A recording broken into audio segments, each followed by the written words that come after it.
qui est Sirou, qui va faire des dessins en direct et qui livrera un résumé de cette conférence qui sera publié sur le blog du Muséum. Merci, bonjour à tous.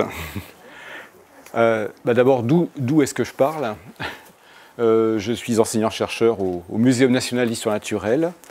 Je travaille dans les sciences de l'évolution biologique. Et travaillant dans ce secteur-là, je me suis, dès le début de ma carrière, intéressé précisément à la façon dont le produit de la science, nos résultats, sont perçus par la société. Et forcément, je me suis confronté à la question de l'interface entre un bien public qui est le savoir scientifique et puis les conceptions individuelles de mes concitoyens qui parfois les mènent à refuser explicitement et publiquement le contenu des sciences. Et ce que je vais vous proposer ce soir, c'est un petit kit, à l'usage de la discussion de famille, j'ai envie de dire, pour distinguer qu'est-ce qui relève du savoir, qu'est-ce qui relèverait des croyances, qu'est-ce qui relèverait des croyances religieuses et des opinions. Et puis ensuite, on va faire un zoom sur le savoir. Pourquoi est-ce nécessaire? Parce que l'utilité de cette distinction que je vous propose, distinction didactique, qui est faite pour servir, qui est faite pour être mobilisable immédiatement, elle s'impose du fait que depuis quelques années maintenant, peut-être un peu plus d'une dizaine d'années, les enseignants de notre pays constatent qu'il y a une recrudescence des contestations des contenus même de l'enseignement au sein de l'école publique. Comment répondre de manière efficace et surtout comment répondre de manière laïque, adaptée à des contestations publiques. Alors, je ne parle pas de questions, évidemment, des questions ouvertes et qui sont honnêtement mues, des questions qui consistent à chercher à comprendre ce que signifie le résultat scientifique qu'on est en train d'apprendre. Mais des questions, des interventions qui sont véritablement, en opposition, contestataires. En fait, en gros, comment gérer un élève qui refuse explicitement et surtout publiquement le contenu des résultats scientifiques au motif qu'il ne convient pas à sa représentation du monde, qu'elle relève d'une opinion ou qu'elle relève d'une croyance religieuse. Comment l'enseignant peut-il gérer ce genre de situation? La réponse, je la propose en deux volets. Il y a une réponse politique. Qu'est-ce qui se joue dans l'espace de la classe? Finalement, une salle de classe, c'est pas n'importe quoi. Il y a un contrat. Et puis, il y a un volet, cognitif, c'est-à-dire il y a un volet sur le mode de raisonnement des sciences. Si sur le plan politique, on va faire la distinction entre un savoir, j'ai mis Condorcet ici, c'est pas pour rien, on va faire la distinction entre un savoir et une croyance religieuse, avec quels critères peut-on faire la distinction entre un savoir et une croyance religieuse? Donc on a besoin de critères pour faire la distinction, de manière à enseigner, et ça s'est décidé politiquement à un moment donné, dans l'espace de la classe, enseigner des savoirs. Alors pourquoi Condorcet? Parce que dans le projet scolaire de la Première République en 1792, Condorcet propose que dans l'espace scolaire, ce soit des savoirs qui soient enseignés. Et que les savoirs étant collectivement construits à l'aide de la rationalité humaine, de l'usage que font les humains de leur raison, la raison est conçue comme émancipatrice. Chez Condorcet, c'est un penseur des Lumières. C'est par la raison que l'individu dans l'espace public et dans la sphère publique va pouvoir mobiliser ses moyens pour jouir de ses droits et exercer ses devoirs. On l'a peut-être oublié, enfin non, on ne l'a pas oublié, mais des fois ça va mieux en le disant. Quelle est l'importance, pour mettre en relief l'importance de cette posture, c'est que le statut de l'individu sous l'Ancien Régime était régi par sa sujétion à la personne du roi, qui était le représentant de Dieu sur terre, et il n'y avait pas de liberté de conscience sous l'Ancien Régime, c'est-à-dire que vous étiez tenu d'adopter la religion qui est celle du roi, si vous êtes sujet du roi. Et à l'école, c'est le texte sacré qu'on enseigne, ce sont les prescriptions du catholicisme que l'on enseigne. À l'école, les religieux, dans l'Ancien Régime, ont le monopole de l'éducation, je vous le rappelle. Et donc, quand Condorcet fait un projet éducatif pour la Première République, de comment va-t-on construire le citoyen de demain? Eh bien, c'est la raison qui est mobilisée. Les sciences se retrouvent de fait, sans l'avoir voulu, mobilisées dans ce projet, puisque les sciences font usage, comme on va le voir dans un instant, de la raison. Elles n'ont pas été faites pour ça, bien sûr, mais elles se retrouvent naturellement compatibles avec le projet de citoyenneté républicaine tel que Condorcet le prévoit. Et donc, une réponse face à des contestations publiques, alors que ce soit dans l'espace d'une classe ou même que ce soit parfois en dehors de la classe, comment peut-on expliquer qu'on ne peut contester publiquement un résultat scientifique au motif qu'il ne convient pas à son opinion personnelle? Eh bien, la distinction entre savoir, croyance religieuse et opinion va nous aider à mettre le doigt sur cette friction, en quelque sorte. Quelle est la dimension de la légitimité d'un savoir? Quelle est la dimension de la légitimité d'une opinion? Pour commencer, un petit tableau qui vous permet de retenir les choses de manière très simple. Le premier des critères qu'on pourrait mobiliser, c'est de savoir si ce qui est dit, si ce qui est affirmé à titre collectif ou si c'est dit à titre personnel.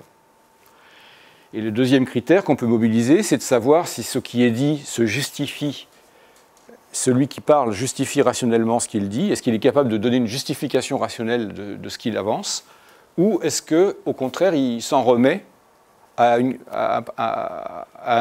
principe d'autorité, un principe de confiance.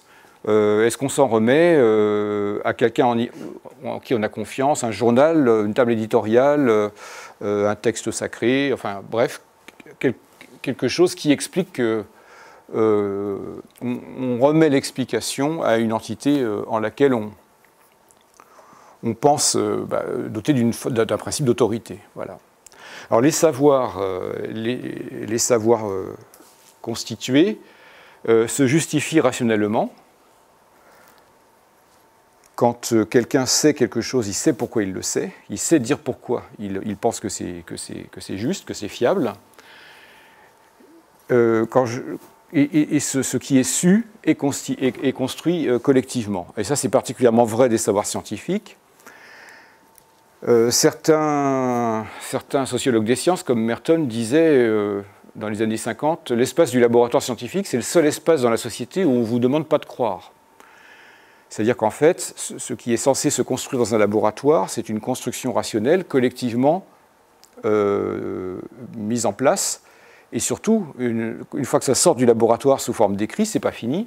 C'est envoyé à des journaux pour publication. Ces journaux ont des tables éditoriales qui envoient votre article scientifique à des évaluateurs. Les évaluateurs passent l'article à la moulinette. Si c'est clair, si c'est probant, oui, d'accord, on le publie. Si c'est pas clair, non, révisez votre copie, messieurs, dames. Et ça continue jusqu'à ce qu'on arrive à une stabilisation collectivement assumée d'un résultat scientifique qui va être publié. Et une fois que c'est publié, c'est toujours pas fini. C'est qu'un résultat scientifique qui est publié une seule fois, il sera oublié. Ça, on ne le dit pas assez. C'est que pour qu'un résultat scientifique entre dans le champ de la connaissance générale, pour qu'il y ait une portée universelle donnée à cette connaissance, il faut que ces résultats aient été corroborés par des équipes indépendantes. D'où les congrès scientifiques, d'où les ateliers et autres workshops que nous organisons entre nous. Il y a un moment où un savoir va se stabiliser vers une connaissance, un savoir connecté à d'autres savoirs, grâce à des théories générales. Enfin bref, je ne rentre pas dans le détail, mais le processus d'élaboration des savoirs scientifiques, il est éminemment collectif. Alors j'ai l'impression d'enfoncer des portes ouvertes quand je dis ça, c'est évident, mais il faut quand même se rendre compte que la vision que nos jeunes publics ont des scientifiques n'est pas du tout celle-là. Dans la fiction cinématographique, ou même dans des romans, la plupart du temps, le scientifique est présenté comme un individu isolé, génial, à lui tout seul, et puis il est en général malfaisant, et puis le but du film, c'est d'empêcher le scientifique tout seul malfaisant de nuire, vous voyez. Alors le mec, en général, il a des équipements, mais alors de fou, je ne sais pas si vous vous rendez, portez-y attention la prochaine fois. Le gars, il a un labo, mais vous vous demandez qu'est-ce qu'il a eu comme subvention, quoi. En plus, il n'y a pas un ingénieur, pas un technicien qui traîne dans le labo, il n'y a même pas une nana qui lave par terre, excusez-moi, mais souvent la femme de ménage c'est une femme de ménage, donc il n'y a pas une femme de ménage qui traîne dans les coins. Apparemment, il fait le ménage tout seul. Enfin, c'est Superman, le gars. Il est capable d'aller chercher l'argent, de réparer ses machines, de déboucher les... Enfin bref, et puis de changer les ampoules. Le mec, il est scientifique, hors sol, il n'y a pas d'infrastructure, il n'y a pas de société autour, il n'y a pas de métier qui entoure le métier du scientifique au cinéma. Ce n'est pas du tout la réalité. L'imaginaire majoritaire du scientifique, ce n'est pas du tout ce que le cinéma vous sert, bien sûr. Donc ça fait oublier aux gens qui ont une vision du scientifique comme d'un individu isolé et génial, ça fait oublier nos concitoyens cette idée que le travail du scientifique est éminemment collectif. Il travaille en équipe, bien sûr, et il est validé par les pairs. Le savoir scientifique est légitime parce qu'il est périmable. Alors ça, souvent, nos jeunes publics aussi ne se sont pas habitués avec cette idée. C'est que les scientifiques se méfient de la notion de vérité. Ils préfèrent la notion de fiabilité. C'est-à-dire qu'un résultat, c'est ce qu'on a de mieux pour le moment. Arrangez-vous avec ça. Là, vous pouvez y aller, c'est fiable, ça a été secoué, ça a été remué dans tous les sens, ça tient la route.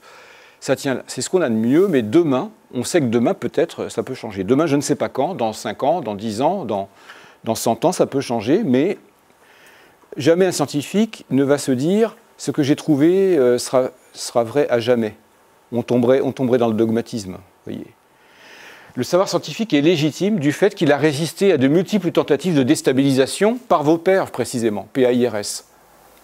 Et c'est donc quelque chose dont on sait, ouvert à la réfutation, une affirmation qui est ouverte au changement et collectivement assumée comme telle. Donc on préfère cette notion de fiabilité plutôt que cette notion de vérité avec un grand V qui est trop proche, à mon avis, de quelque chose d'immuable.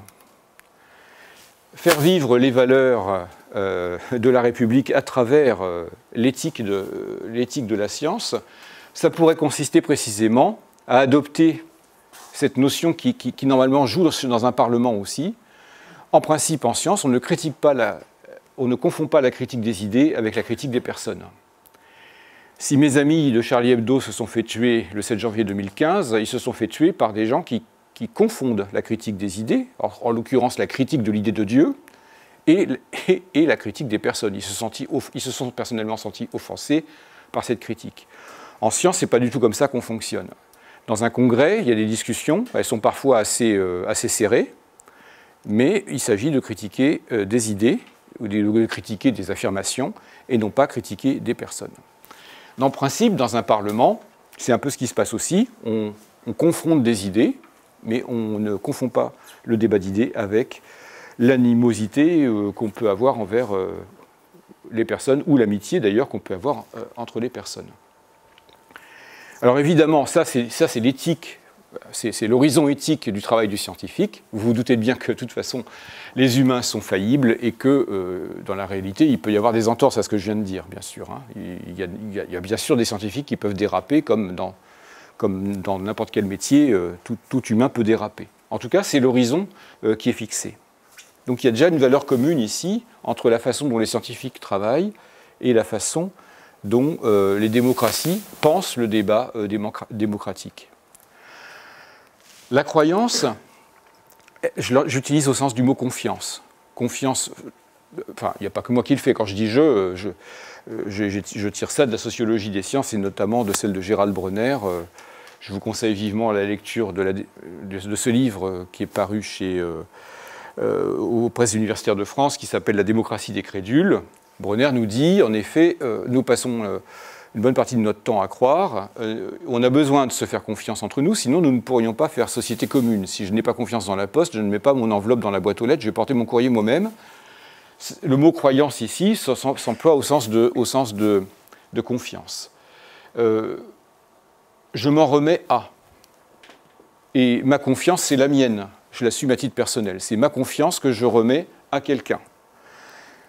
Quand un physicien des particules me parle de physique des particules, on ne peut pas tout redémontrer tout le temps, et donc j'ai tendance à avoir confiance dans un physicien des particules. Je ne suis pas capable de redémontrer ce qu'il me dit, mais je pense que compte tenu de son profil, compte tenu de ses diplômes, il y a une forme de redistribution de la richesse par l'État qui est justement le diplôme, et qui est censé vous donner des marques de confiance. Parce que si vous n'avez pas ces marques de confiance, vous vous retrouvez à devoir tout redémontrer tout le temps, et vous savez bien que c'est impossible.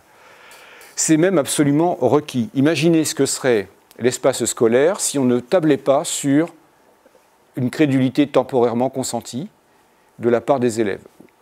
La minute où je vous parle, j'espère que vous me faites un petit peu confiance. Et vous remarquez que ce pari qu'on fait sur la confiance collective, elle n'empêche personne de lever la main et de demander, de justifier ce que je dis, bien sûr. Mais cette confiance, on peut la concevoir comme une espèce d'antichambre vers le savoir. Un enseignant a un programme scolaire à enseigner pendant l'année, il ne peut pas tout démontrer. Et quand même démontrait-il une partie, il y aurait les prémices, ou on va dire les prémices ou les postulats de chaque connaissance à redémontrer, et les postulats même de cette connaissance à redémontrer, c'est une régression infinie, il faudrait tout redémontrer, et, bref, c'est purement inconcevable. Si on gratte un petit peu plus loin, on se dit, on passe la plupart de notre temps à croire en fait. On se croit les uns les autres, et heureusement, parce que c'est comme ça qu'on peut faire société commune. Mais encore une fois, cette crédulité qui est bonne socialement, elle se conçoit comme, dès lors qu'il est possible de poser une question, on s'en remet à quelqu'un, mais on peut toujours le questionner, et on peut toujours lui demander de se justifier, ce faisant, ce chemin vous emmène vers la capacité que vous acquérez sur ce chemin à justifier vous-même ce qui est tenu pour vrai, enfin ce qui est tenu pour fiable. Donc, après tout, cette croyance, elle est plutôt bonne socialement, et encore une fois, moi je ne suis pas physicien des particules. Quand un physicien des particules me dit quelque chose d'étonnant, j'ai tendance à le croire parce qu'il y a des marques de confiance qui sont là. Elles sont capitales, ces marques de confiance. Vous le savez certainement, une bonne partie du travail du corps enseignant aujourd'hui pour entraîner nos élèves à faire le tri sur la toile entre des informations qui sont fiables et celles qui ne le sont pas, eh bien ce tri, il se fait en partie par la multiplication évidemment de la consultation des sources, mais en particulier par une attention accrue vers les sources qui ont des marques de confiance, en particulier celles du bien public. J'aurais peut-être plus tendance à penser qu'un site de l'INSERM a raison, plutôt que mon voisin de palier. Même si l'INSERM s'est montré, je ne sais pas, à l'occasion de telle ou telle affaire faillible, même si le Muséum national d'histoire naturelle se serait montré à telle ou telle occasion faillible, néanmoins, ce sont des institutions publiques qui sont censées garantir un bien public qui est la fiabilité d'un résultat.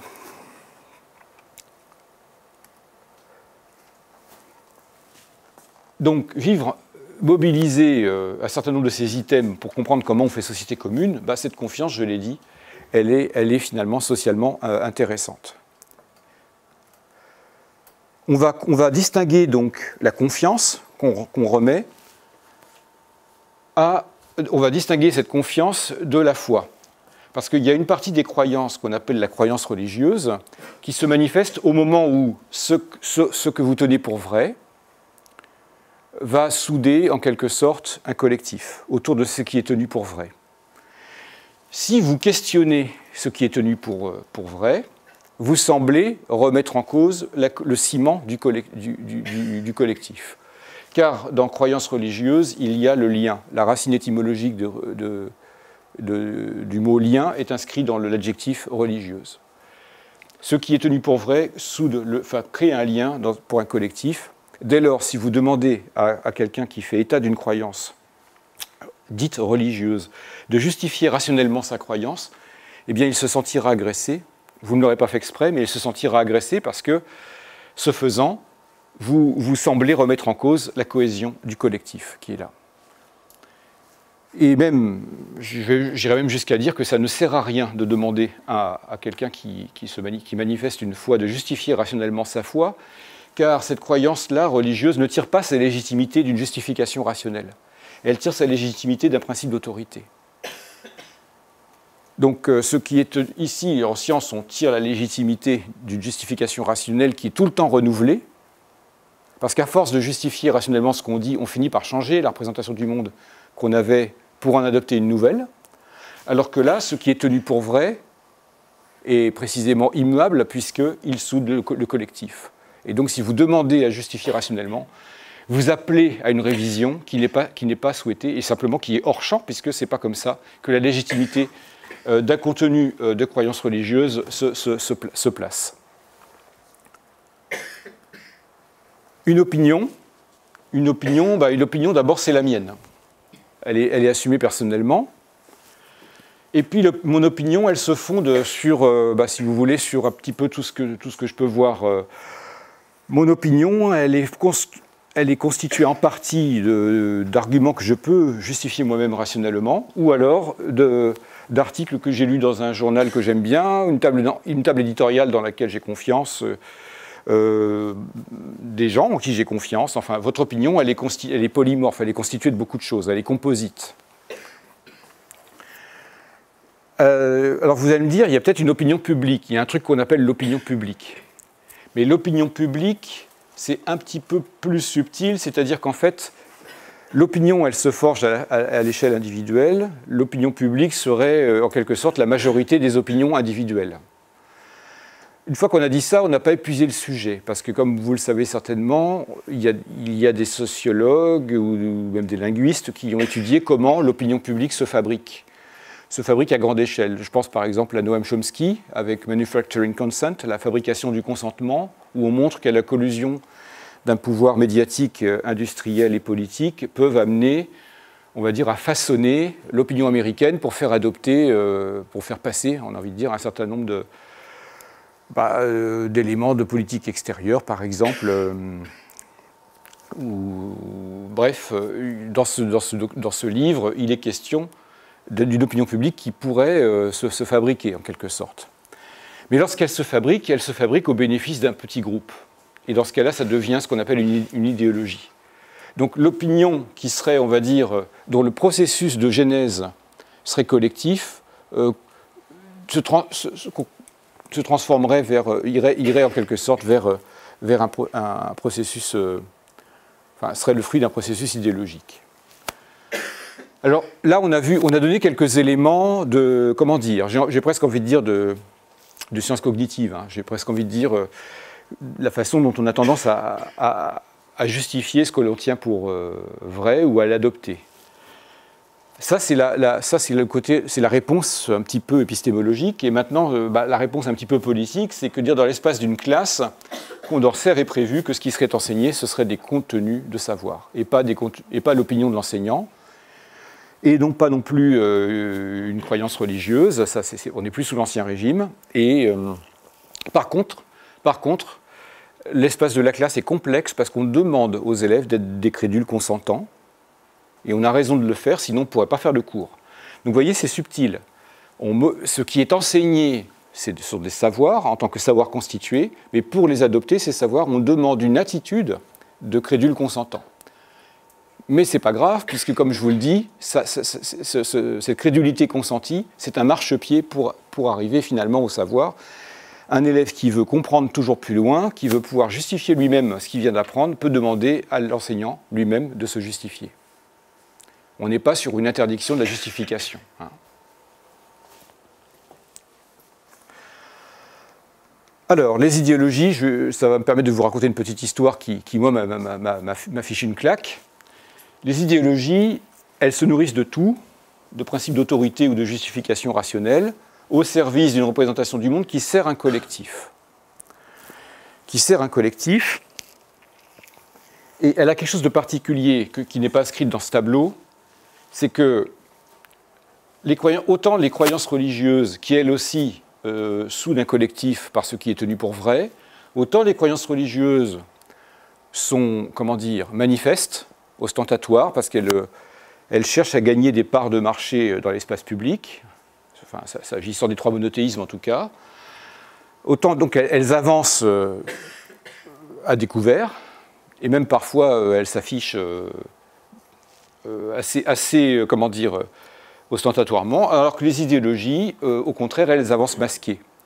C'est-à-dire que derrière l'idéologie, il y a toujours cette idée que je vais cacher ma propre récurrence derrière des opérations de prédation que je vais faire sur l'histoire ou sur la science. Je vais réécrire l'histoire à mes besoins, ou je vais manipuler les sciences pour faire adopter un point de vue. Un exemple typique de l'idéologie, comment l'idéologie manipule la science, Il y a un exemple historique assez ancien, mais en même temps assez classique. En 1859, Charles Darwin publie De l'origine des espèces, qui est un livre qui explique comment on peut obtenir au cours des générations des populations qui se ressemblent. Les populations elles se ressemblent parce que dans le vivant, il y a beaucoup plus de petits qui naissent que le milieu ne peut en contenir. Donc la régularité du vivant, elle se paye au prix d'un cimetière invisible. Il y a beaucoup de morts, mais seuls survivent une combinaison de caractères qui fait que les individus d'une même espèce se ressemblent. Et c'est l'origine de la ressemblance précisément. Parce que ça se ressemble parce que ceux qui étaient trop dissemblables, ils n'ont pas survécu jusqu'à l'âge de la reproduction. Et ceci de génération en génération. L'origine de la ressemblance, elle est là. De cette ressemblance, nous faisons des espèces pour les besoins de notre langage. Là, on est sur un modèle d'explication de l'origine de la ressemblance chez les êtres vivants. Et ce livre sort en 1859.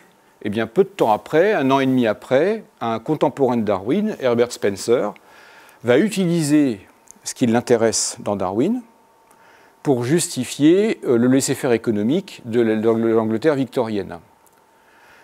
C'est-à-dire qu'en fait, c'est ce qui s'appelle aller faire ses courses. On lit un bouquin de sciences nat, on dit « Ah, ça c'est sympa, ça, je vais pouvoir l'utiliser ». Vous prenez certains morceaux, mais pas tous. Et ça, c'est typiquement le travail de l'idéologie. Réduire pour appliquer ailleurs.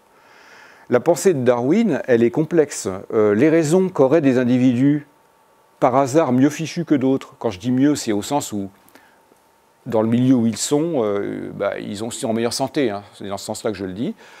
Si par hasard, certains sont mieux fichus et donc transmettent mieux leur caractère aux générations suivantes, il y a plein de façons de transmettre mieux ces caractères à la génération suivante.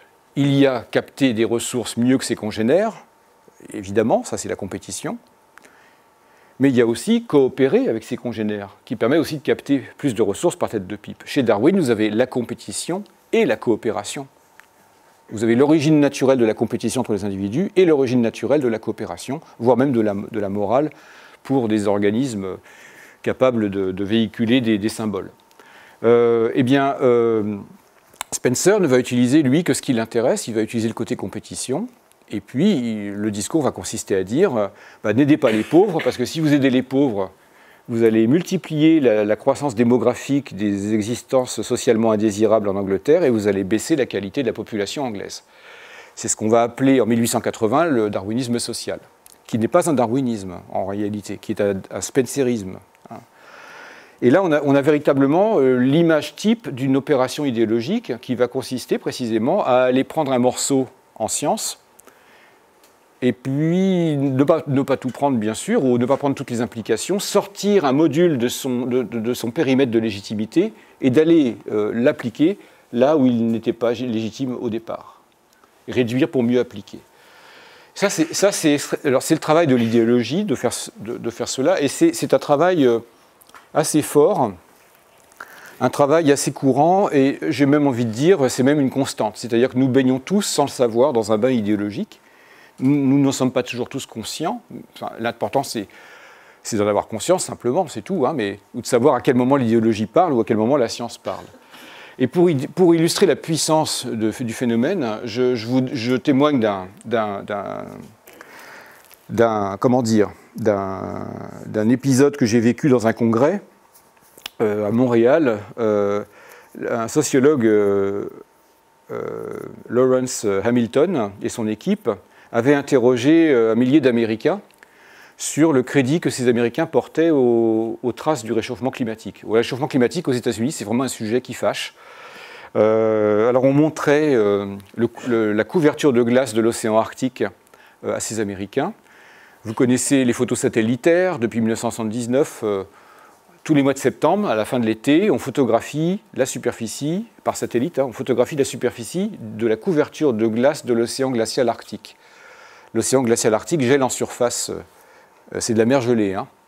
Et ce couvert de glace, on mesure sa superficie, et tous les ans, au mois de septembre, entre 1979 et 2009, on a 30 clichés pendant 30 ans, et on voit ce couvert de glace progressivement se réduire. Il n'est en 2009 que 60% de ce qu'il était en 1979.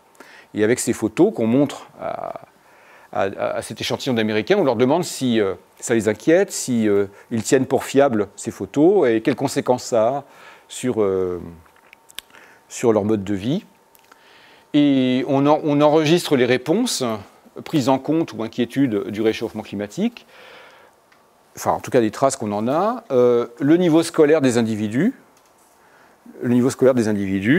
et on enregistre aussi s'ils votent démocrate ou républicain.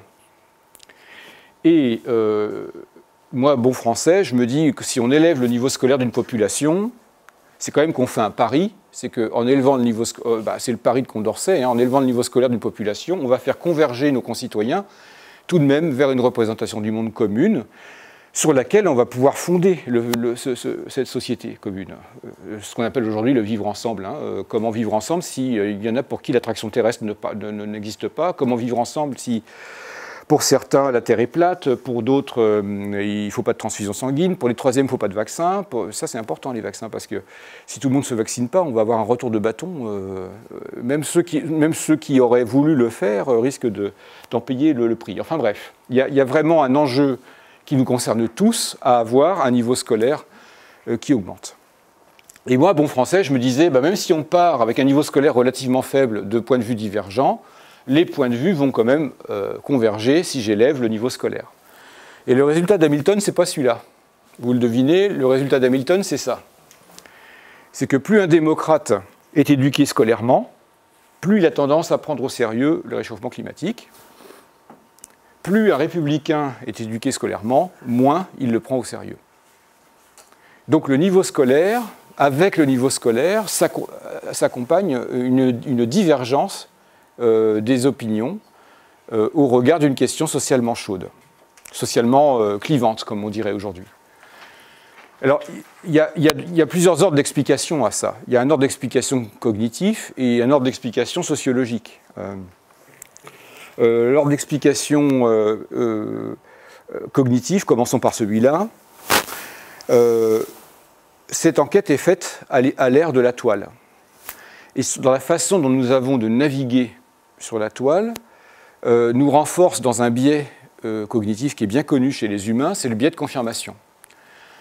En fait, ce biais, c'est simple à expliquer, nous sommes plus sensibles à la confirmation d'une information qu'on a déjà reçue qu'au démenti de cette information.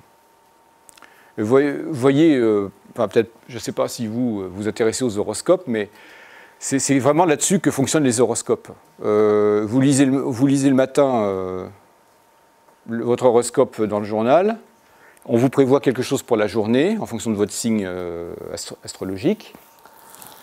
Et puis si dans la journée, ce qui était prédit le matin se passe vraiment, on le remarque. Ah oui, tiens, mon horoscope me l'avait dit. Et le soir, on rentre chez soi, on dit, ah bah tu sais, l'horoscope avait dit ça, et puis ça s'est produit. Et là, on remarque. Cas de figure numéro 2, l'horoscope prévoit quelque chose dans la journée qui ne se produit pas. Bah, à la limite, on laisse courir. On n'y pense plus le soir. On ne va pas se dire, ah, il l'a dit, ça ne s'est pas passé, donc récusation du... Non, on oublie de récuser alors qu'on devrait. Et même dans un troisième cas de figure, il y a peut-être même le cas de figure où il est prévu quelque chose pour la journée pour votre signe astrologique, il se passe le contraire pour vous. Ah oui, bah, il s'est passé le contraire, ça ne marche pas très bien leur truc, mais le lendemain, on relira l'horoscope en fait. On est quand même très porté sur la confirmation. Et c'est normal parce qu'en fait, nous sommes des êtres de volonté, et cette capacité que nous avons à nous projeter dans des projets et à les rendre effectifs, ces projets, eh bien, c'est fondé sur des régularités du monde. On n'aime pas les irrégularités. Un monde complètement chaotique nous angoisse parce qu'il contreviendrait à notre besoin d'atteindre nos objectifs. On a besoin d'un monde régulier pour atteindre nos objectifs, parce que nous sommes des êtres volontaires.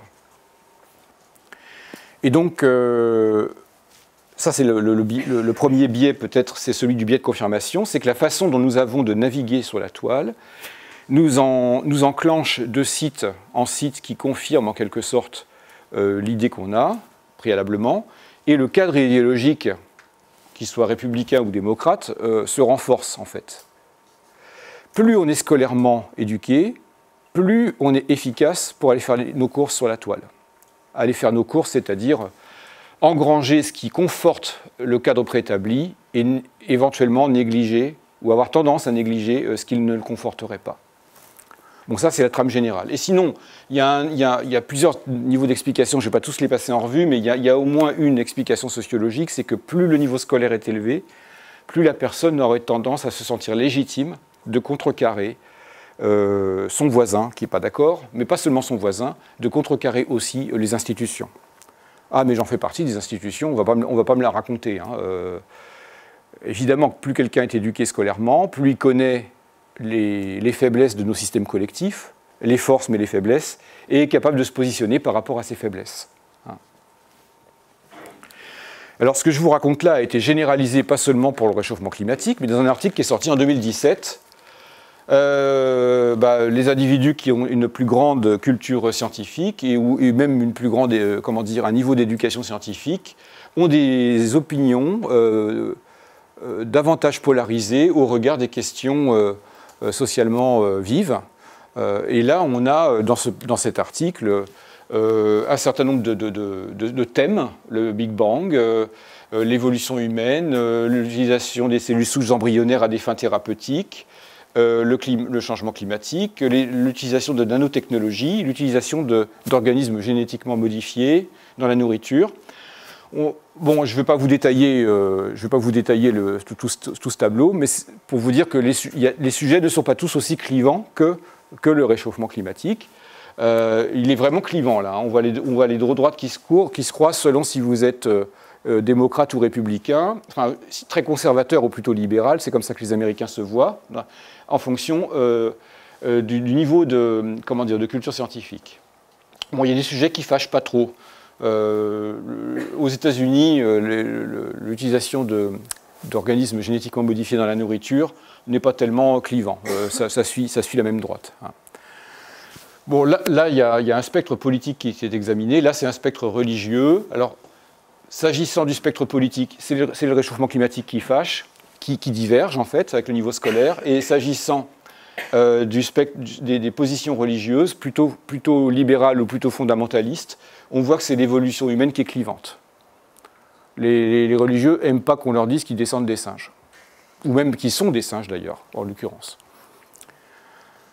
Alors, on vient de passer en revue, si vous voulez, une caractérisation très rapide de l'idéologie et de son travail. Et on va terminer par, maintenant, une caractérisation rapide du savoir scientifique pour comprendre en quoi il y a un rapport avec la laïcité. Ce dont j'aimerais vous parler ici, ce n'est pas de disciplines scientifiques isolées. Là, on a, je ne sais pas moi, la biologie, là, on aurait la sociologie, là, on aurait la géologie. Moi, j'aimerais vous parler du socle commun. Pourquoi est-ce que c'est important, cette histoire? C'est que quand on parle de la science, et pas les sciences, mais comme la science comme pourvoyeuse de biens publics, si vous êtes biologiste, moi je suis biologiste, vous aurez tout de suite à côté de vous un sociologue ou un historien qui va se méfier, ou un physicien à l'autre côté qui va se méfier. C'est-à-dire, en gros, et vice-versa. Hein. C'est-à-dire que les chercheurs sont arc-boutés sur ce qu'on appellerait leurs épistémologies locales. On ne prouve pas en histoire comme on prouve en chimie. Le mode d'administration de la preuve en chimie, vous en avez l'intuition, avec une matière que vous allez faire réagir, eh bien, ce mode de mise en preuve n'est pas celui de l'historien qui, lui, va plutôt mettre en cohérence des faisceaux de présomption. Il va pouvoir bâtir un scénario solide, mais pas du tout de la même façon dont un chimiste va bâtir un scénario solide. Je ne vais pas m'attarder sur les régimes de preuve particuliers à une science ou à une autre. Il y a un socle commun à tous ces régimes de preuve. C'est quel est le minimum du raisonnement scientifique. Ou on va le dire autrement. Quand vous faites soutenir un mémoire de master ou une thèse à d'étudiants, quelles sont les erreurs de raisonnement qui sont absolument prohibées, enfin oui, disons-le, prohibées. Si cette erreur elle est faite, de toute façon la personne va se faire corriger, donc elle est prohibée en sciences. Alors on va le faire, il y a 6 propriétés élémentaires et on va les questionner avec des questions idiotes. Parce que ça me permet de mettre le doigt dessus et de faire ressortir ce qu'on ne dit jamais. j'aimerais bien faire ressortir ce qui est explicite et ce qui fait que la science est un bien public. Est-ce que j'entre dans un laboratoire pour démontrer ma conviction? Même ça, il y a eu des gens pour se poser la question, sérieusement. Parce qu'on va chercher un gars dans l'histoire qui avait une conviction et qui a cherché absolument à la prouver. Oui, d'accord, mais ces cas isolés, précisément, pourquoi les historiens en parlent? C'est parce que ce sont des exceptions. Quand un étudiant arrive dans un laboratoire, s'il a déjà une conviction qui est faite quant au résultat qui va sortir, c'est même pas la peine de faire une manip. Salut, au revoir, j'étais déjà convaincu, c'est bon. À quoi va servir le dispositif expérimental si tu es déjà convaincu? Ah, convaincre les autres. Ah oui, mais alors là, il va falloir changer la règle du jeu.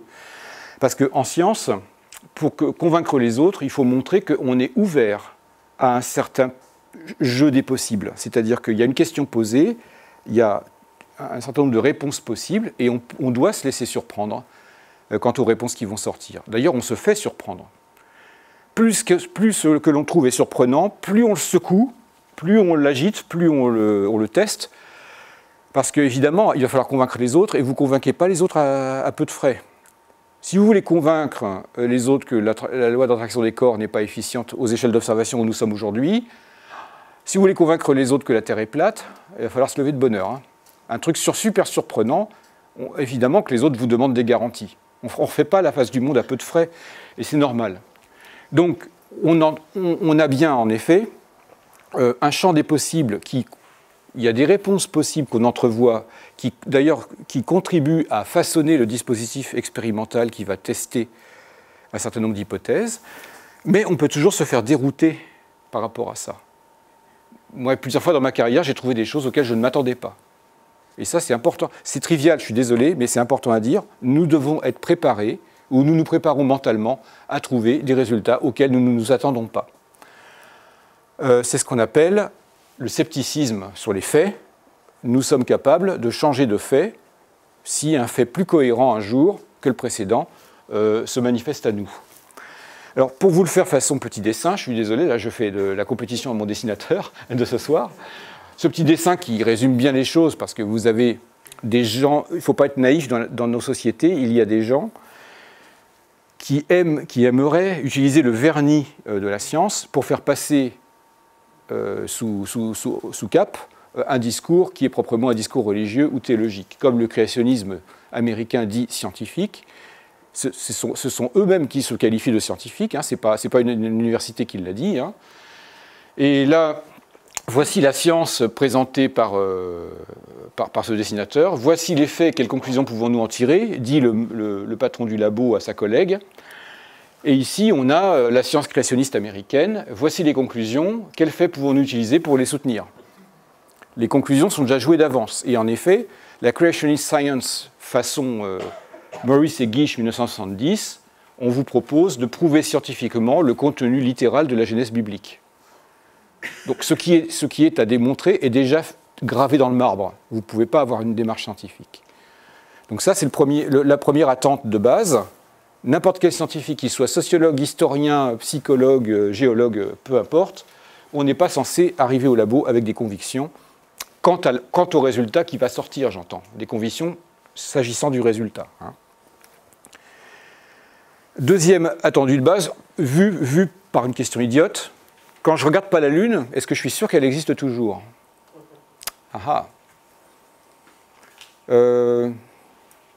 En fait, quand je ne regarde plus ma bagnole qui est garée dans la rue, je ne suis même pas sûr que j'ai à m'inquiéter du passage de la verbalisation, parce que ma voiture, peut-être qu'elle n'existe plus si je ne la regarde pas. Alors, ça a l'air idiot. Ça a l'air idiot, mais on a de sacrées parties mal à partir avec ça. Les sciences sont réalistes au sens où, le mot réalisme a plusieurs sens, attention. Les sciences sont réalistes au sens où, le monde qui est là dehors, on fait le pari que ça existe indépendamment de nous. En fait, ce que j'espère quand je suis scientifique, ce que j'espère, c'est qu'un collègue va pouvoir reproduire mon résultat. Ça, c'est la vraie récompense d'un scientifique. Ce n'est pas des médailles. La vraie récompense d'un scientifique, c'est quand vous avez publié un truc et que 2 ans après ou 1 an après, une autre équipe confirme votre résultat par d'autres moyens. Et là, vous vous dites, je ne me suis pas trompé, parce que franchement, je n'ai pas envoyé un seul mail au gars. Je ne le connais pas, et voilà un papier qui sort, je ne sais pas de qui ça vient, mais en tout cas, le résultat, il est corroboré, confirmé si vous préférez. Ça veut dire que si j'espère cela, c'est bien que je parie que le monde qui s'est manifesté à moi va se manifester à lui de la même façon. Ces réalités du monde dehors, là, elles ne dépendent pas des mots, ni même des concepts que je projette dessus. Je ne confonds pas les contenants et les contenus. Le concept, c'est les boîtes dans ma tête, le contenu, c'est les objets matériels. Tiens, Linné avait fait les pachydermes. Linné, classificateur botaniste suédois du XVIIIe siècle, avait classé les hippopotames, les éléphants et les rhinocéros dans les pachydermes. Le concept pachyderme n'existe plus aujourd'hui dans la zoologie moderne. Les pachydermes en tant que concept n'existent plus, mais la matérialité des rhinocéros, des éléphants et des hippopotames, vous la trouvez toujours. Le contenant peut disparaître, le contenu, lui, il reste. D'accord ? Donc la matérialité du contenu ne dépend pas de la validité du contenant. Ah oui, mais si vous confondez les deux, il y a des drôles de choses qui peuvent survenir. Est-ce que j'ai mon texte ici? Ah ben non, je ne l'ai pas. Bon. Le texte que je n'ai pas mis là, c'est un texte de Bruno Latour, dans le journal La Recherche en mars 1998, ça fait déjà 20 ans. Hein. C'était l'époque où il commentait la momie de Ramsès II, qui était autopsiée au Val-de-Grâce. Et voilà des médecins de la fin du XXe siècle qui autopsient la momie de Ramsès II et qui trouvent dans les poumons de Ramsès II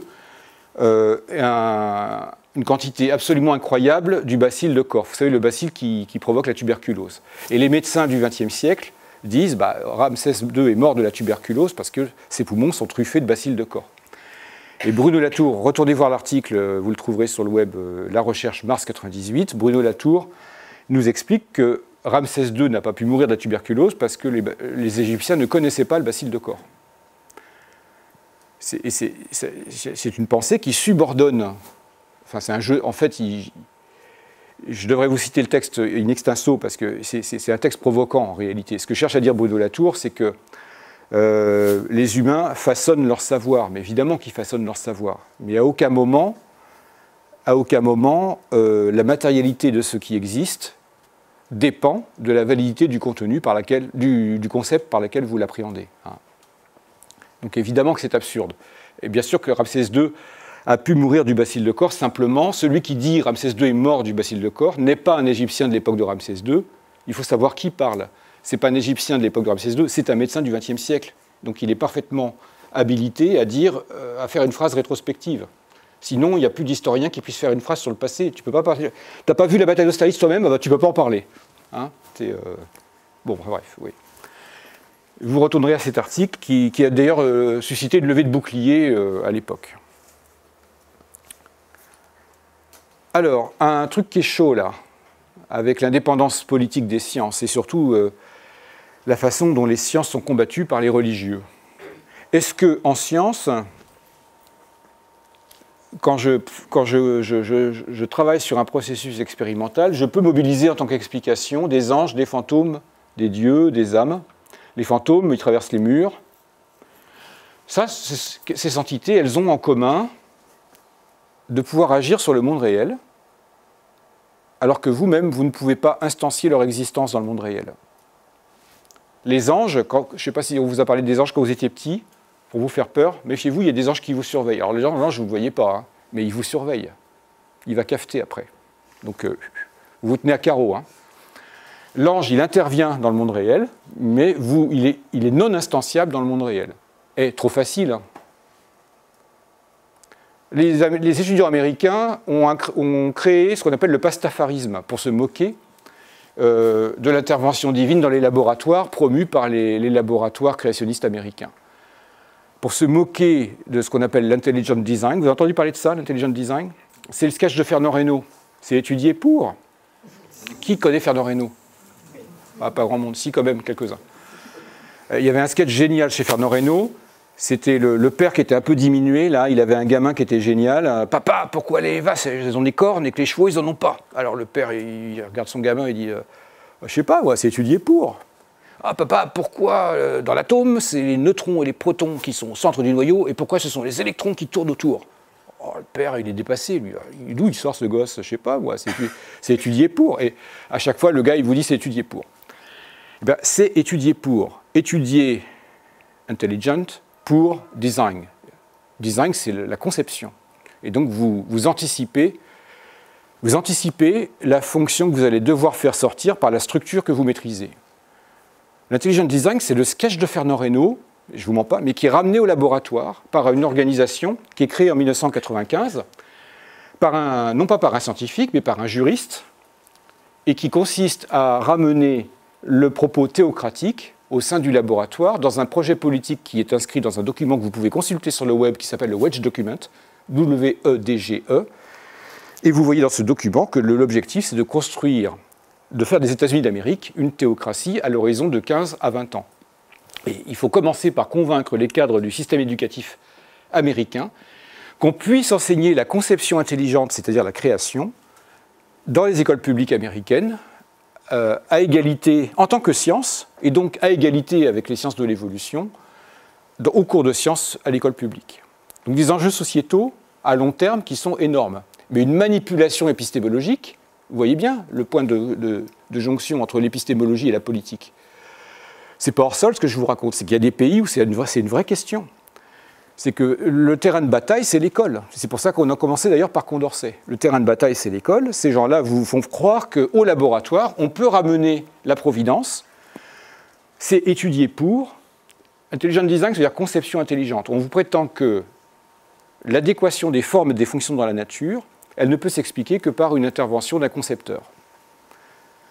C'est une analogie, hein, comme l'adéquation des formes et des fonctions, quand vous fabriquez un instrument, elle relève de votre propre opération de conception, eh bien on transpose ça dans la nature et on dit, puisque dans la nature il y a des formes qui fonctionnent, eh bien c'est qu'elles ont été voulues comme telles. C'est l'argument de William, rien de nouveau sous le soleil, hein, c'est l'argument du théologien anglican William Paley, fin XVIIIe siècle. Mais Paley, au moins, lui, on n'a rien à en dire, parce que Paley, quand il dit ça, lui, il se comporte en théologien, il ne prétend pas faire de la science. Mais ce que prétend le Discovery Institute à Seattle, c'est de ramener cet argument en tant qu'argument scientifique au laboratoire. Car ne me faites pas dire ce que je n'ai pas dit, vous êtes parfaitement en droit, et bien sûr, ce droit, il vous est garanti par la Constitution, c'est ce qu'on appelle la liberté de conscience, vous êtes parfaitement en droit dans votre fort intérieur de penser qu'il y a un concepteur intelligent, bien sûr. Mais là où il y a tromperie, c'est quand on essaie de faire passer cet argument comme un argument scientifique. Si, au laboratoire, la moindre difficulté que vous avez à interpréter un phénomène à la paillasse, si vous pouvez mobiliser la providence pour expliquer ce qui se passe, enfin, j'espère que vous le comprenez, c'est plus la peine de faire une manip. Hein, parce qu'elle peut tout, elle voit tout. Même en cycle 3, les gamins ils le comprennent à l'école. Madame, pourquoi il y a des vagues sur la mer? Ah, mon enfant, la providence y pourvoit. Ah, très bien. Madame, pourquoi les feuilles des arbres sont vertes? Ah, mais c'est la providence qui pourvoit, mon enfant. Ah, mais très bien. C'est le sketch de Fernand Reynaud, hein. D'accord? C'est le même, hein. C'est exactement la même chose. Donc Fernand Reynaud, les gamins ne connaissent pas, mais par contre, le principe, ils comprennent. Donc ça veut dire quoi? Ça veut dire que les sciences observent ce qu'on appelle un matérialisme méthodologique. Là, je vous l'ai fait avec les mains, mais maintenant, là, je vous fais façon Dru. Un matérialisme, qu'est-ce que ça veut dire? Ça veut dire que nous, les scientifiques, nous ne sommes capables de travailler que sur cette partie du monde qui, lorsqu'on appuie dessus, réagit. Et ça s'appelle la matière. Alors, vous pouvez chercher ça par tous les bouts. Il y a une catégorie philosophique depuis Aristote et même avant. Ce qui est changeant, par définition, est doté d'énergie, c'est-à-dire c'est ce qu'on appelle la matière. Donc, cette partie du monde-là sur laquelle on agit et elle réagit, eh bien, c'est notre condition d'expérience. C'est pour ça que c'est un matérialisme qui n'est que méthodologique, c'est-à-dire que c'est la condition par laquelle nous accédons à la connaissance objective. C'est une condition de travail. Dit autrement, je sais bosser avec la matière, ça je sais faire. Mais s'il y a autre chose, je ne sais pas, moi je ne sais pas faire. On ne sait pas faire s'il y a autre chose. Si vous dites qu'il y a de l'esprit avec un grand E qui se balade, peut-être, mais on ne sait pas travailler sur le truc. Donc ce n'est pas un matérialisme qui ait une prétention, métaphysique. Les scientifiques ne sont pas des prescripteurs en métaphysique. Par contre, ils se fondent en au moins un principe métaphysique, un seul, c'est dire il existe au moins de la matière. Je sais, c'est ce sur quoi j'ai travaillé. S'il y a autre chose, je ne sais pas faire. Quand Jean-Paul II, en 1996, nous dit ah, vous les neurologues, arrêtez de réduire l'âme à son substrat matériel, virgule, l'âme reste une création immatérielle de Dieu. Bah, si pour Jean-Paul II, l'âme est définie a priori comme immatérielle, bah, chacun est dans son camp. Hein. Bon, nous, on ne sait pas bosser avec l'âme. Si vous décrétez qu'elle est immatérielle, on ne sait pas bosser avec. On sait bosser que sur des trucs matériels. Alors vous pensez bien que ça c'est bien embêtant pour les créationnistes américains, parce qu'ils aimeraient bien ramener Dieu au laboratoire, mais la règle du jeu au laboratoire, c'est de ne s'emparer que de ce qui est matériel. Du coup, ça les embête. Alors vous imaginez tous les tours de passe-passe depuis 30 ans qui sont faits, on essaye de faire confondre le public, ce matérialisme-là, avec un matérialisme vulgaire. Ah, mais oui, Gould, mais oui, il est matérialiste. Et on ne dit pas de quel matérialisme on parle. Ah, Lecointre, ah, mais il est matérialiste. Ah, mais on ne dit pas de quel matérialisme on parle. Et vous savez que dans les sociétés monothéistes, quand vous dites que vous êtes matérialiste, ça sent le soufre. Hein. Déjà, ça fait 2000 ans que les monothéismes luttent contre les penseurs matérialistes, les foutent en prison ou les crament, sans parler qu'ils occultent les matérialistes grecs du passé qui ont fait un travail remarquable en termes d'avancée de la connaissance scientifique. Mais c'est surtout que ça s'en souffre parce qu'on sous-entend que vous êtes finalement quelqu'un qui est intéressé par les biens de consommation. Quand on dit que quelqu'un est matérialiste, en général, ce n'est pas pour lui faire un compliment, voyez, dans le langage courant. De même, et ça, Philip Johnson, le juriste qui a fondé l'institut qui a comment dire, promu l'intelligent design aux États-Unis, Philip Johnson laissait entendre que les Américains qui luttaient contre le créationnisme américain étaient des matérialistes au sens matérialisme, comment dire, le matérialisme marxiste. Et quand vous jetez l'opprobre sur un Américain en le soupçonnant d'être un commie, en effet, c'est déplacer la cible et c'est obtenir son résultat. Quand vous êtes susceptible d'être communiste aux États-Unis, c'est pas bon du tout pour vous. Hein. Vous n'êtes pas une bonne image. Hein. Si vous êtes athée ou communiste, c'est bon. Donc vous voyez, il y a des jeux de mots avec un matérialiste qui nous empêchent de voir clairement quelle est la condition de travail des scientifiques. Le scientifique travaille sur un monde sur lequel il peut expérimenter. Alors, dernière question, est-ce qu'on fait des fautes de logique en science ? Ben, n'importe quel stagiaire, on va lui corriger des fautes de logique. Je ne rentre pas dans les détails, franchement, c'est tellement trivial que... Donc il y a ce qu'on observe, il y a l'observation de la rationalité, dont on a déjà parlé, logique et principe d'économie d'hypothèse.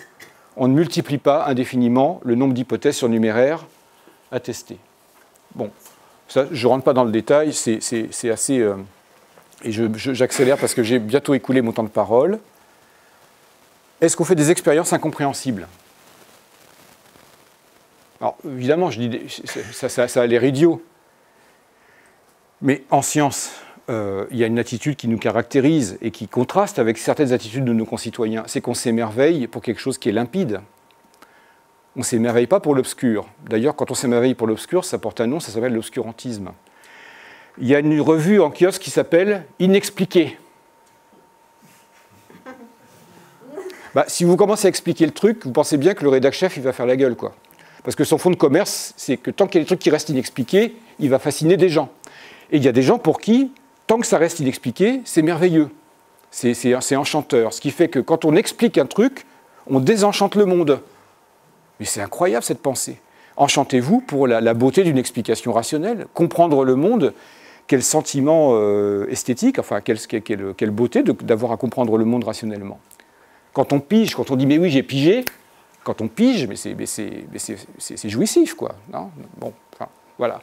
Alors, il y a des gens pour qui, quand vous vous mettez à comprendre, eh bien, tout à coup, vous êtes un empêcheur de tourner en rond. Et en science, en effet, on observe une transparence des procédures, de manière à ce que nos résultats, on est trop content d'avoir réussi à expliquer un truc, on le publie, et on aime bien que les collègues reproduisent, que je l'ai déjà dit tout à l'heure, hein, la récompense, c'est que d'autres collègues auraient pu reproduire votre résultat. Donc il y a transparence des procédures. Et dernier attendu, et là on en a déjà parlé ensemble, vous voyez, il y a une petite dizaine d'années, ça je ne l'avais pas mis. Mais de plus en plus confronté à ce qu'on appelle le conspirationnisme sur la toile, finalement, ça nous fait dire, hey, il y a un non-dit qu'on a laissé passer, c'est qu'en science, on ne va pas faire ses courses dans les données, quoi. Comme on le fait sur la toile, on l'a déjà dit tout à l'heure, hein, aller faire ses courses sur les sites qui nous intéressent pour conforter une préconception et négliger ceux qui le contrediraient. Aller faire ses courses dans les faits. Alors ça, je peux dire qu'en science, vous vous faites vite recadrer. Hein. Parce qu'il y a au moins un truc qui est bien dans l'évaluation par les pairs, c'est que vos collègues qui évaluent votre travail, évidemment, ce sont les meilleurs spécialistes sur le thème. Ce sont même souvent d'ailleurs des gens qui sont plus ou moins en compétition avec vous. Et ça a été décrit aussi par la sociologie des sciences. C'est peut-être à des rares endroits dans l'activité humaine où le devenir de votre activité est jaugé, enfin, le devenir de votre activité est soumis à l'arbitraire de quelqu'un avec qui vous êtes en compétition. Il faut une sacrée éthique, en étant scientifique, sacrée éthique vis-à-vis de la connaissance de portée générale, une sacrée éthique pour faire accepter un article d'une équipe avec laquelle vous êtes en compétition. Voyez. Alors, il y a des humains faillibles, bien sûr, mais ce qui est attendu à l'horizon, c'est ça. Et ces collègues ils sont très spécialisés, ces collègues qui évaluent votre travail, eh bien, ils sont parfaitement au courant de la littérature qui sort, et si vous avez oublié de citer un article qui est pertinent au regard de la question posée, si vous avez oublié de tenir compte de certains faits, ils ne vont pas vous rater, ils vont vous dire « Ah non, non, mais attendez, là, vous n'avez pas tenu compte, expliquez-nous pourquoi vous n'avez pas pris ce papier-là, ça parle de la même chose, pourquoi vous n'avez pas pris ces données-là resoumettez votre travail, monsieur, prenez en compte la totalité des connaissances pertinentes au regard de la question posée. » Donc on ne prend pas les trucs qui nous arrangent. Et une manière d'expliquer, on l'a déjà dit, hein, une manière d'expliquer ce qui se passe dans cet article-là, sur le renforcement de la divergence d'opinion au regard d'une question socialement vive en fonction du niveau scolaire, bah, l'un des phénomènes, c'est peut-être précisément que plus nous sommes éduqués, je vous l'ai dit, plus nous sommes capables d'aller, en quelque sorte, faire nos courses dans les questions. Et bien voilà, j'en termine. Alors, on va réviser, parce qu'il y en a eu 6, alors du coup, vous vous souvenez peut-être pas des premiers. Les règles du jeu, et on va voir en 2 mots où tient la laïcité là-dedans. Les règles du jeu, qui sont non dites en général, ce socle commun dont je vous parle, là, il n'est jamais dit. Ce qui fait que, je vous le répète, un sociologue ne va pas laisser un biologiste dire ce qu'est la science. Et pour mettre tout le monde en tranquillité, en territoire de neutralité, les collègues vont dire « les sciences » au pluriel. Comme si nous ne concourions... J'y arrive plus. Comme si nous n'étions pas tous mus par la même envie de générer un contenu de connaissance de portée universelle. Et surtout, portée universelle parce que fondée sur un même socle d'attendu. Le premier, c'est le scepticisme. On ne vient pas avec sa conviction. Le deuxième, c'est qu'on pense que les choses existent indépendamment de nous. Le troisième, c'est que ce qui est mobilisable dans le monde réel, là dehors, c'est matière ou propriété émergente de la matière. Les relations sociales, ce sont des propriétés émergentes de la matière. Les états mentaux, ce sont des propriétés émergentes de la matière. Quatrième attendu, évidemment, on ne fait pas de faute de logique. Et cinquième attendu, on est transparent sur les procédures. Sixième attendu, on ne va pas faire ses courses dans les données, nous sommes censés être impartiaux. Ça, c'est ce qu'on pourrait appeler une règle du jeu. Et cette règle, ce jeu, il se joue à l'international. Ça, c'est la métaphore de la cour de récré. C'est une métaphore que je vous propose. Hein. Une cour de récré, des individus jouent à un jeu. Mais si on dit qu'il y a jeu, c'est qu'il y a règle. Un jeu qui n'aurait pas de règle, ça ne serait pas un jeu, ça ne serait plus un jeu. S'il y a une règle par joueur, ben on ne peut plus dire qu'on joue un jeu commun. Donc, les scientifiques sont animés par leur volonté de respecter la règle du jeu. Et qu'un individu soit affilié à une religion R1, R2 ou R3, ça n'interfère pas avec la règle. C'est-à-dire qu'il y a même des individus qui ne sont pas affiliés, ben ça n'interfère pas non plus, tout le monde a décidé de jouer le même jeu. Et ça, c'est vrai, non pas à l'échelle d'un pays, mais c'est vrai à l'échelle internationale. Vous ne verrez jamais un article scientifique refusé ou accepté au motif de l'appartenance religieuse ou politique du premier signataire de l'article. Pourquoi est-ce que nous ne sommes pas embringués dans nos appartenances individuelles? C'est parce que justement, il y a une règle du jeu. Et je trouve incroyable, ça fait depuis le début de ma carrière, je trouve ça incroyable d'ailleurs, que ces règles du jeu dont j'ai esquissé 6 motifs, je trouve incroyable que ces règles ne soient jamais rendues explicites y compris même pour des individus qui se destinent à être un jour des chercheurs. On devient chercheur sur le tas en imitant son patron de labo. Alors évidemment, je ne suis pas non plus, aller dans l'autre sens. Je ne vais pas non plus vous demander de signer un contrat. Alors je jure que je vais respecter le principe de parcimonie. Je jure que je vais respecter la transparence des procédures. Non, mais là, on n'est pas en train de signer un truc. Mais au moins qu'on ait une prise de conscience en verbalisant simplement ce qui est non dit. Et comme c'est non dit, eh bien, les scientifiques se retrouvent être parfois piégés par leur piètre épistémologie de comptoir. Ça arrive. Ça arrive que des collègues réagissent de manière pas bien appropriée à des contestations du contenu du résultat scientifique, contestations publiques, parce que justement eux-mêmes n'ont pas mis en mots les raisons pour lesquelles ils font les choses comme ils les font. Et l'explicitation, c'est ça, c'est un travail de réflexivité. Pourquoi est-ce que je fais mon travail de scientifique comme je le fais là? Il y a un sens à tout ça. Vous avez déjà compris que cet espace, il est laïque. Mais il est laïque au sens où les religions, les appartenances religieuses de chacun des individus n'interfèrent pas avec la règle du jeu. En gros, dans la cour de récré, la règle du jeu est au-dessus des religions, ce n'est pas les religions qui sont au-dessus de la règle du jeu. Bon, ben voilà, je vous ai dessiné la sphère publique française, telle qu'on la conçoit en France. Hein. Il y a d'autres démocraties sécularisées qui fonctionnent autrement. Je ne vous parle même pas du Canada, où là c'est encore différent. Mais dans le cadre français, en effet, il y a une superposition. Il y a une superposition d'une certaine forme de laïcité tacite de la science, qui ne s'affiche pas comme laïque. Il n'y a même pas de mot dans la langue anglo-saxonne pour... Vous vous rendez compte que dans la langue anglaise, il n'y a pas de mot pour laïque. Vous voulez traduire un texte, vous êtes embêté. Hein. C'est pas la séparation des églises et de l'État. Hein. C'est un concept, la laïcité. Hein. Donc, la conclusion, c'est qu'il y a cette superposition, d'une laïcité tacite de l'exercice des sciences à l'échelle internationale avec, en quelque sorte, une laïcité telle qu'on la vit dans la sphère publique française. Merci à vous.